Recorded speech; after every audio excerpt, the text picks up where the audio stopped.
Hi Pisces, welcome to your mid-May horoscope and tarot reading. Hope you're doing really well and hope you're having a wonderful May.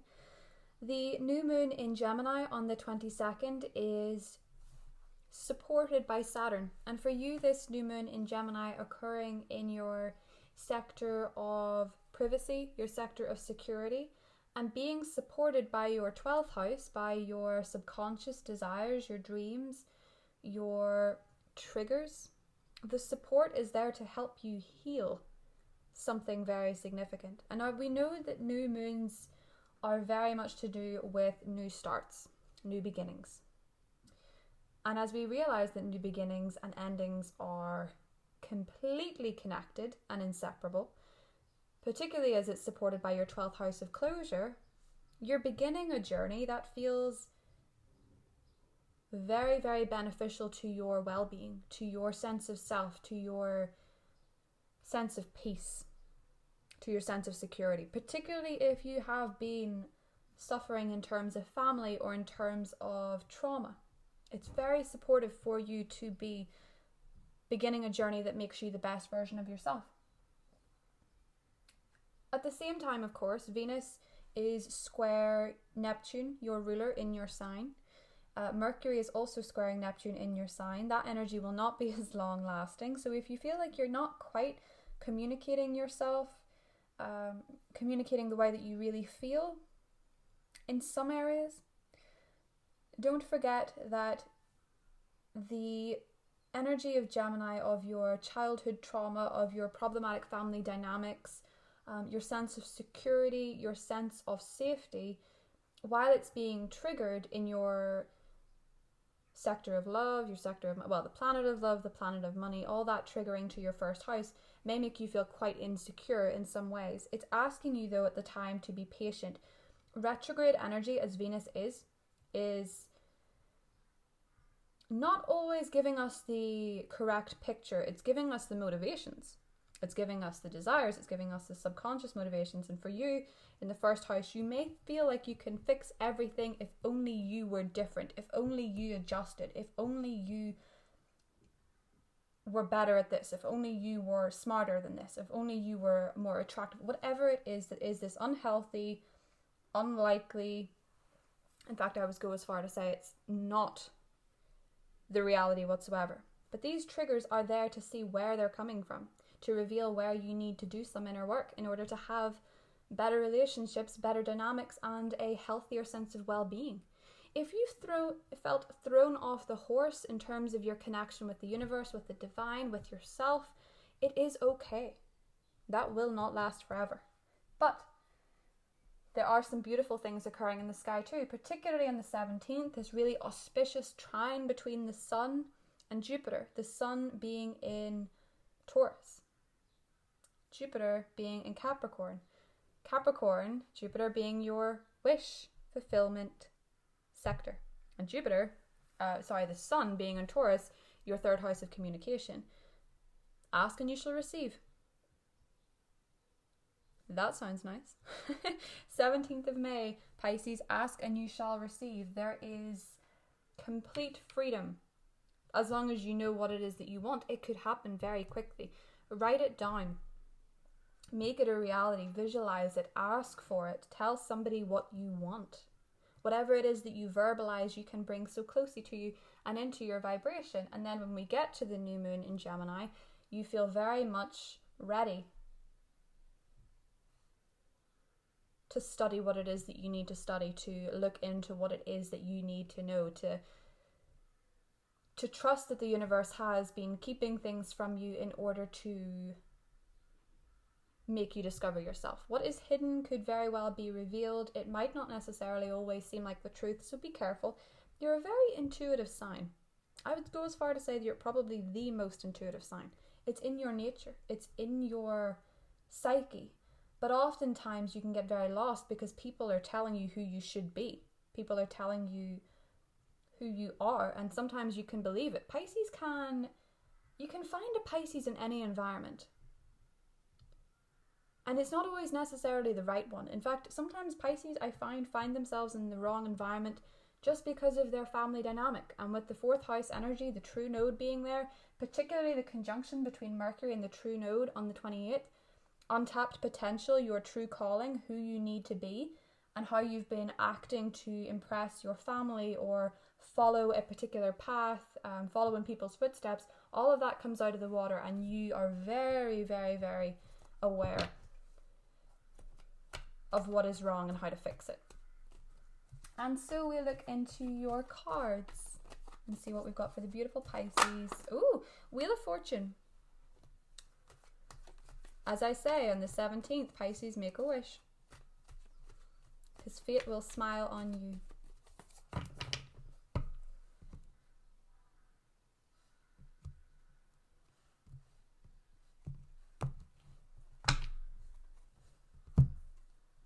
King of Cups, your energy, possibly a water sign, a Scorpio, a Cancer, or a fellow Pisces. But you're very much in your element, and you're being very much asked who you really are. 5 of Cups, the Tower, and the 2 of Cups. Wow.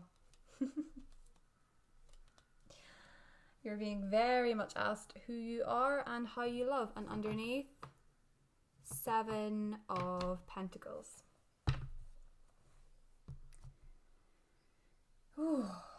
As we approach Cancer season, you are being led to a crucial, an important, and a very significant relationship in your life, or the development of a very significant relationship in your life. The dynamic of this spread is that the 5 of Cups here is what serves you. It is a positive energy. So to have this energy there is suggesting, Pisces, that your perception, your sense of connection with the world, the way that you're viewing it at the minute, is changing significantly. It's very likely to do with Jupiter. Jupiter, your ancient ruler, going retrograde in your sector of wishes, wish fulfillment, is indeed blessing you with many things this year. And I think for a lot of Pisces, that is true love. I think that is due to the connection that Jupiter had made to your 7th house at the beginning of the year, the energies which are still at play.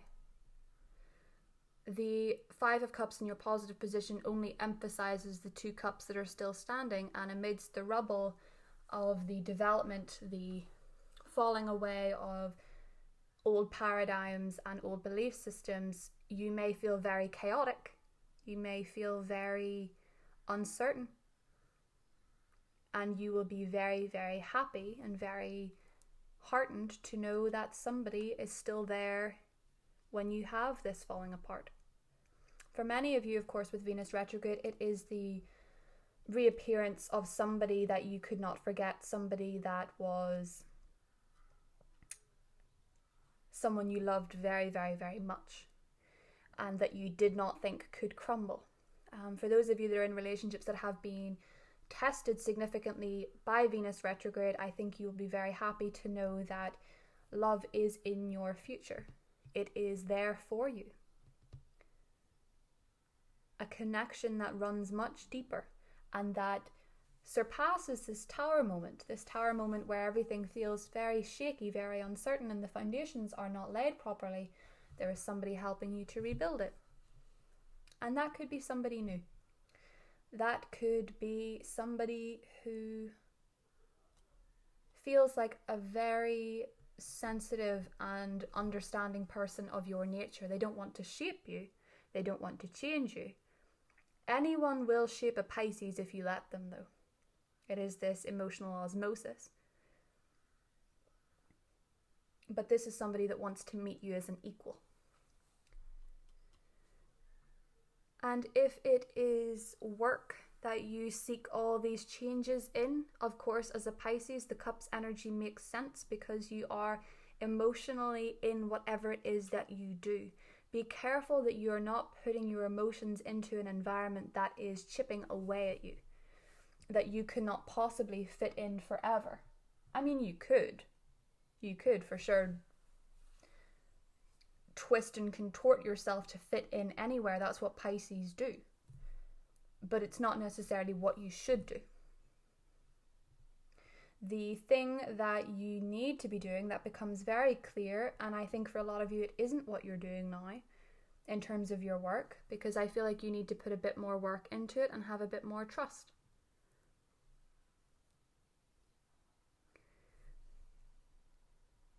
When Mercury conjuncts the true node in the last degree of Gemini, it pulls together your sense of privacy, your sense of security, but it also pulls your very nature of creativity. And I think for a lot of you, you have a genius there, you have a potential there that is not going to let you ignore it any longer. It's just not. It wants you to change, it wants you to grow with it. And even if you feel quite sad at who you have to leave behind to get there, even if you feel quite sad at the change, you will feel much better. In fact, it is the clinging on to what is no longer working for you, Pisces, that is feeling like a tower moment. You can't always see a tower moment when it happens. People think you can. People think it is that you get fired, or you get let off, or you get your heart broken, or somebody leaves you. The tower isn't always that obvious. But it is in hindsight. And you're there right now.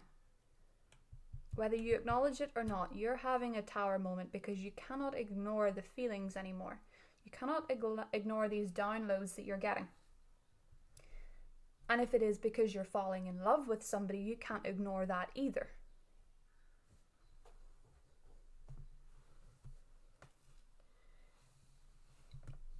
The Two of Cups is an energy that you adore.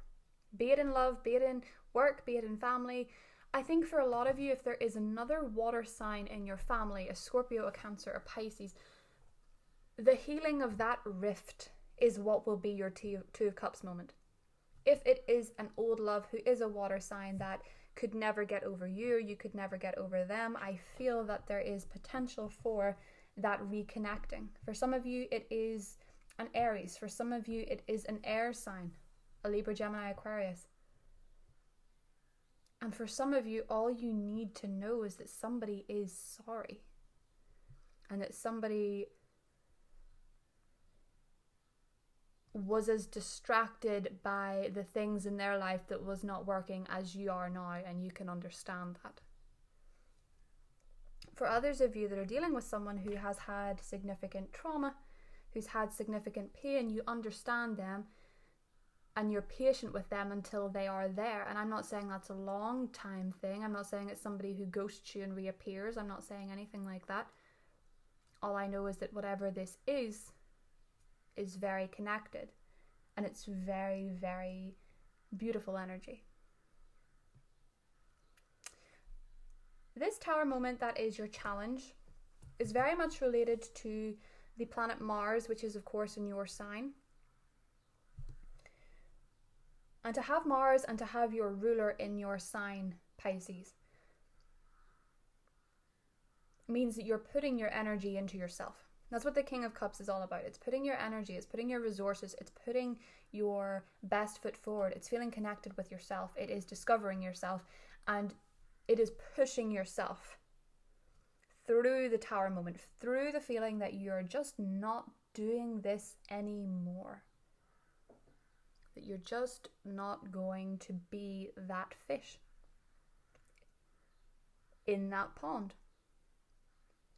I think for a lot of you, you have outgrown the pond that you're in and you feel restricted, and it's time to jump into the ocean, into the sea, into opportunities, into vastness.